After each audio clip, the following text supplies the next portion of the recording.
கோவப்படுறேன். என் தமிழ்நாட்டு மக்களுக்கு இந்த ஜெயலலிதா கலைஞர் நல்லது பண்ண நான் ஏன் கோவப்படுறேன்? நான் பேசாம இருப்பேன்.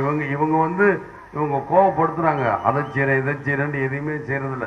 தண்ணி தரேங்கிறது, கரண்ட் தரேங்கிறது, விவசாயத்துக்கு அது பண்றேன் இது பண்றேங்கிறது, மீத்தேன் கேஸுக்கு நான் தடுக்கிறேங்கிறது எல்லாமே எல்லாத்துக்கும் கையெழுத்து போட்டு அதை செய்யறேன் இதை செய்யணும் சொல்லிவிட்டு எதையுமே செய்யலைங்கிற வருத்தம் தான் எனக்கு கோவம் வரும்.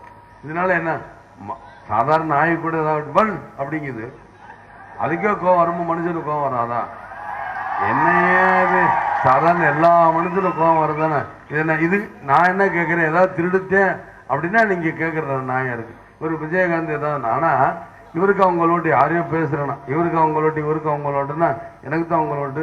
உங்களை மாதிரி நாங்கள் என்ன 10 வயதா 15 வருஷமா இருந்துக்கிட்டு இருக்க ஒரு இதை பெங்களூர் கோர்ட்டில் நான் என்ன சொல்றேன்னு ஒரேடியாக வந்துடணும். ஏதாவது அதே மாதிரி 32 கேஸ் எனக்கு படி நான் அட்டன் பண்ணேன்.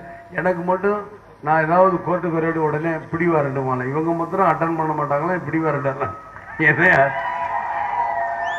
இன்னைக்கு ஜெயலலிதா வந்து இதுல போய் அட்டன் பண்ணணுமா கோர்ட்ல? ஆனா இவங்களுக்கு மாத்திரம் வந்து என்ன சொல்றாங்க, இவங்களுக்கு மாத்திரம் பிடிவா ரெண்டு கிடையாது. என்ன இது?